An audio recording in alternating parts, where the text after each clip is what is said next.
A very good morning to all of you.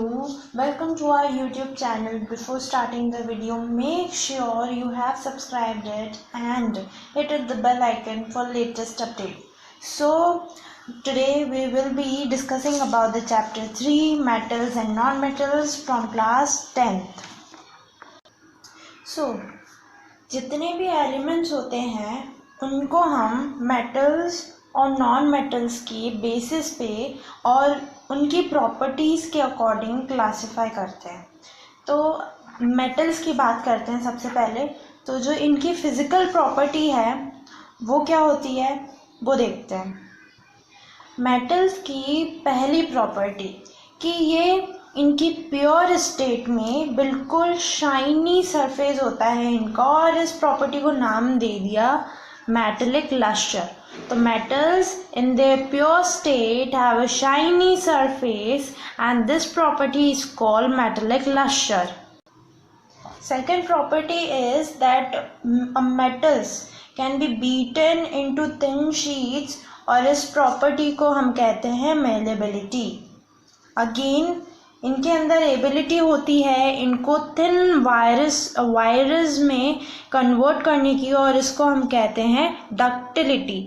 अब हम देखें फॉर एग्जांपल जो गोल्ड होता है वो सबसे डक्टाइल मेटल होता है, और वहीं हम अगर मेलेबिलिटी की बात करें तो gold and silver both are most malleable metals in the elements. यहाँ पर डक्टिलिटी की बात करें गोल्ड की तो ये about 2 kilometre length can be drawn from 1 gram of gold. It is because their malleability and ductility that metals can given different shapes according to our needs.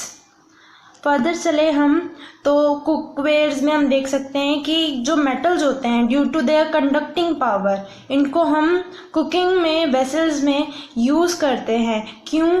क्योंकि यहाँ पर मेटल्स जो होते हैं वो गुड कंडक्टर होते हैं, और यहाँ पे इनका हीटिंग पॉइंट बहुत कम होता है, वहीं इनका मेल्टिंग पॉइंट बहुत ज़्यादा होता है।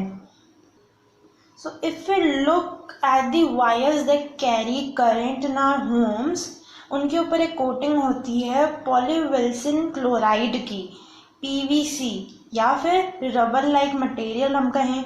ये क्यों होती हैं? ताकि जो करंट फ्लो हो रहा है उनमें मेटलिक वायर्स में हम उनको टच करके उनके साथ में कांटेक्ट में ना आ जाए। और क्योंकि ये PVC नॉन मेटल होता है, इंडक्टर होता है, तो इस वजह से इंडक्टर क्या है, ये कंडक्ट नहीं करता इलेक्ट्रिसिटी, इसलिए इससे हम कोट करते हैं। So now come to on non metals. Non metals कैसे होते हैं? तो फॉर एग्जांपल हम बात करें, ये बहुत कम होते हैं कंपैरेटिवली मेटल्स के, लाइक कार्बन हो गया, sulphur, iodine, oxygen, hydrogen etcetera. These are non metals and are either solids or in gases except bromine which is a liquid. पूरे नॉन मेटल्स में सारे या तो सॉलिड्स मिलेंगे या गैसेस मिलेंगे, बट जो ब्रोमीन होता है वो किस स्टेट में मिलता है? लिक्विड स्टेट में। फर्दर हम चलते हैं तो इसके कुछ प्रॉपर्टीज़ यहाँ पे दी गई हैं। सबसे पहले यहाँ पे बात की है मरकरी की। तो मरकरी एग्जिस्ट करता है सॉलिड में, पर रूम टेम्परेचर पे वो क्या हो जाता है? लिक्विड। और ऑब्जर्व करें तो मेटल्स में हाई मेल्टिंग पॉइंट होता है, पर अगर हम यहाँ पे गैलियम और सीजियम की बात करें तो इनका बहुत ही लो मेल्टिंग पॉइंट होता है, इतना कि इनको अगर हम हाथ पे रखते ही ये क्या बन जाते हैं? मेल्ट हो जाते हैं और लिक्विड स्टेट में आ जाते हैं। आयोडीन यहाँ पर नॉन मेटल है, और जो कि क्या होता है? लस्टरस है। ये कुछ एक्सेप्शंस दिए गए हैं यहाँ पे, ठीक है, नॉन मेटल्स के, कि इनमें कुछ प्रॉपर्टीज़ जो है वो मेटल से सिमिलर होती है, just tend to be okay. तो कार्बन नॉन मेटल होता है और एग्जिस्ट करता है डिफरेंट फॉर्म में, और इन डिफरेंट फॉर्म्स को क्या कहते हैं हम? कार्बन के allotropes. For example diamond is an allotrope of carbon, ठीक है। ये हार्डेस्ट नेचुरल सब्सटेंस होता है known.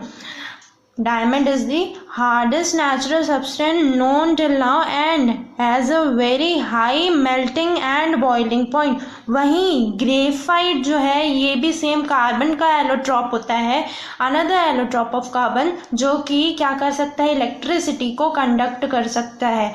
Alkaline metals like lithium, sodium, potassium ये बहुत ही सॉफ्ट होते हैं, that they can be cut with a knife. They have very low densities and low melting points. So elements can be more clearly classified as metal and non-metals on the basis of their chemical properties.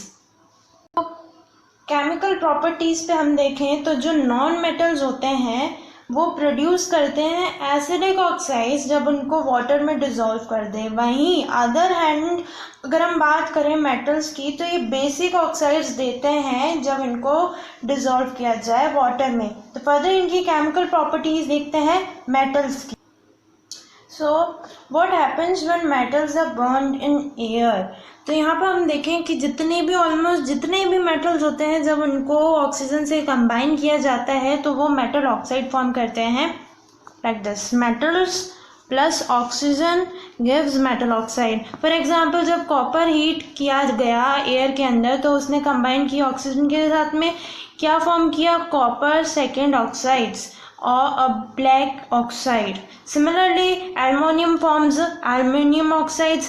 अगर हम recall करें chapter 2 में से how copper oxide reacts with hydrochloric acid, हमने पढ़ा था कि जो मेटल ऑक्साइड्स होते हैं वो बेसिक होते हैं नेचर में, पर मेटल ऑक्साइड जैसे कि एल्युमिनियम ऑक्साइड, जिंक ऑक्साइड, ये दोनों एसिडिक कैरेक्टर भी शो करते हैं और बेसिक बिहेवियर भी शो करते हैं. इन मेटल्स को जब हम रिएक्ट करते हैं both acid as well as base से तो ये कुछ सॉल्ट्स और वाटर प्रोड्यूस करते हैं. तो इनको हम क्या कहते हैं, एम्फोटेरिक ऑक्साइड्स. तो एम्फोटेरिक ऑक्साइड एक इम्पॉर्टेंट टर्म हो गई यहाँ पे मिली हमको. जो मेटल ऑक्साइड जैसे कि एल्युमिनियम ऑक्साइड, जिंक ऑक्साइड, जो दोनों ही बिहेवियर शो करे एसिडिक और बेसिक का, और जब उनके ऑक्साइड्स हम रिएक्ट कराएं एसिड से और बेसिस से तो ये प्रोड्यूस करते हैं सॉल्ट्स और वाटर जो कि क्या होते हैं, amphoteric oxides. Aluminium oxide react with the following manner with acids and bases. यहाँ पे हमने पहले तो एसिड से इसको रिएक्ट कराया, फिर हमने बेस से किया. तो यहाँ पे हमें सॉल्ट मिला AlCl3 एल्युमिनियम क्लोराइड और वाटर का फॉर्मेशन हुआ. अगेन यहाँ पे हमने बेस से अगर रिएक्ट कराया एल्युमिनियम ऑक्साइड का तो यहाँ पे हमें मिला सोडियम एल्युमिनेट और वाटर के कुछ मॉलिक्यूल. जितने भी मेटल ऑक्साइड होते हैं मोस्ट ऑफ देम सब इनसॉल्युबल होते हैं वाटर में, पर कुछ जो होते हैं वो डिजॉल्व हो जाते हैं वाटर में to form alkalis. Sodium oxide and potassium oxide dissolve in water to produce alkalis as follows. For example, Na2O जो कि सॉल्ट फॉर्म होता है, अगर हम इसको वाटर में डिजॉल्व करेंगे तो ये क्या बन जाएगा, NaOH. कोई सोल्यूशन बनाएगा K2OS जो कि H2O से मिलते ही 2KOH एक्वस सोल्यूशन बनाएगा. So further if we go तो ये मेटल्स जो होते हैं वो रिएक्ट नहीं करते ऑक्सीजन से सेम रेट पे. ठीक है, तो कुछ मेटल्स होते हैं लाइक पोटेशियम और सोडियम की बात करें तो ये कैच कर लेते हैं फायर बहुत ही जल्दी जब इनको ओपन सरफेस पे जैसे ही कांटेक्ट में आते हैं ऑक्सीजन के. तो इसलिए इनको कहाँ पे रखते हैं, इमर्स्ड इन कैरोसिन एंड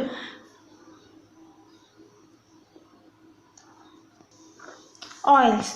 तो इनमें अगर हम नहीं रखते हैं इनको कैरोसिन में और जिस डायरेक्ट कांटेक्ट में एक बहुत ज़्यादा ये विगरस स्टेट पे और ये इंजरी भी कर सकते हैं, तो इनको हमको कैरोसिन में डिप्ड करके ही रखना पड़ता है किसको, पोटेशियम और सोडियम को. वहीं आगे चलते हैं हम तो मेटल्स के जो सरफेस होते हैं जैसे कि मैग्नीशियम, एल्युमिनियम, जिंक या लेड हो गया है, इन पे एक थिन लेयर हो जाती है ऑक्साइड की ताकि फर्दर इनको ऑक्सीडेशन ना हो जाए. एक प्रोडक्टिव ऑक्साइड लेयर बन जाती है मेटल पे. अब यहाँ पे हम चले कॉपर, ये बर्न नहीं होता but the hot metal is coated with a black colored layer of copper second oxide. ठीक है, और जो सिल्वर और गोल्ड होते हैं वो रिएक्ट नहीं करते हैं ऑक्सीजन से, कितना ही हाई टेम्परेचर हो ये रिएक्ट नहीं करेंगे. So our second topic is what happens when metal react with water. So metals react with water and produces a metal oxide and hydrogen gas. Metal oxide that are soluble in water in it to further form metal hydroxides, but all matter do not react with water. These are general reactions. Potassium की और sodium की बात करें तो ये बहुत ही violently react करते हैं किससे? कोल्ड वाटर से. In case of sodium and potassium the reaction is so violent and exothermic, मतलब हीट प्रोड्यूसिंग रिएक्शन होती है that evolve hydrogen immediately catches fire. जो यहाँ पे हाइड्रोजन जो इवॉल्व हुई है ये क्या करती है? Catches fire immediately. The reaction of calcium with water is less violent than compared to these ones. The heat evolved is not sufficient for hydrogen to catch fire. यहाँ पे इतनी vigorously इतनी violent नहीं होती है कि हाइड्रोजन जाके fire को कैच कर ले. कैल्शियम जो होता है वो स्टार्ट करता है फ्लोटिंग बिकॉज जो हाइड्रोजन गैस के बबल्स हैं फॉर्म हुए हैं वो उसके सरफेस पे मेटल पे जाके स्टिक हो जाते हैं. मैग्नीशियम जो कि रिएक्ट नहीं करता कोल्ड वाटर से, it reacts to hot water to form magnesium hydroxide and hydrogen. ये तो बात कर रहे थे हम कोल्ड वाटर से रिएक्ट करने वाली. हम बात कर रहे हैं मैग्नीशियम जो कि कोल्ड वाटर से रिएक्ट नहीं करता, किससे करता है? हॉट वाटर से.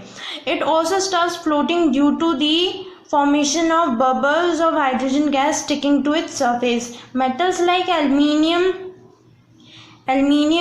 iron and zinc do not react with cold water nor hot water, but they react with steam to form metal oxide and oxygen. यहाँ पे ना ही हॉट से ना ही कोल्ड वाटर से, ये किससे रिएक्ट करते हैं? स्टीम से. तो यहाँ पर metals such as lead, copper, silver and gold do not react with water at all. कुछ metals ऐसे भी होते हैं जो रिएक्ट ही नहीं करते ना कोल्ड से, ना हॉट से, ना ही स्टीम से. फर्दर हम टॉपिक पे आते हैं what happens when metal reacts with acids. तो हमने ऑलरेडी पढ़ा है metal reacts with acids to give salts and hydrogen gas. Further metal की बात करें तो क्या होता है, क्या रिएक्शन होता है जब मेटल्स को हम रिएक्ट करें with the solution of other metal salts. तो यहाँ पे जो रिएक्टिव मेटल होते हैं वो डिस्प्लेस कर सकते हैं अपने से लेस रिएक्टिव मेटल के फॉर्म को देयर कंपाउंड इन सॉल्यूशन और molten form. We have seen in the previous section that all metals are not equally reactive.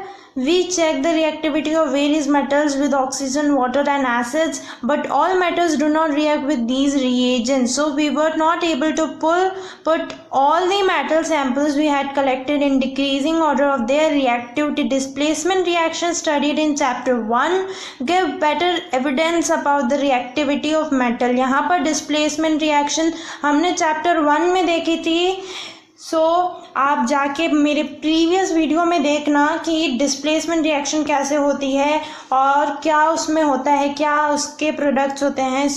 यहाँ पे हम बात करते हैं, वापस से आ जाते हैं. It is very simple and easy. If metal A displaces metal B form its solution it is more reactive than B. अगर मेटल ए जो हमारा है वो डिस्प्लेस कर देता है किसको? मेटल बी को सॉल्यूशन के अंदर, तो वो क्या है? मेटल बी से बहुत ज़्यादा रिएक्टिव है, कंपैरेटिवली रिएक्टिव है हम कह सकते हैं. यहाँ पे for example metal A plus salt solution of B हमने लिया, जिसे बनाया उसने सॉल्ट सोल्यूशन ए प्लस जो मेटल बी था हमारा. तो ये क्या कह सकते हैं कि हम मेटल ए जो हमारा है वो ज़्यादा रिएक्टिव है किससे?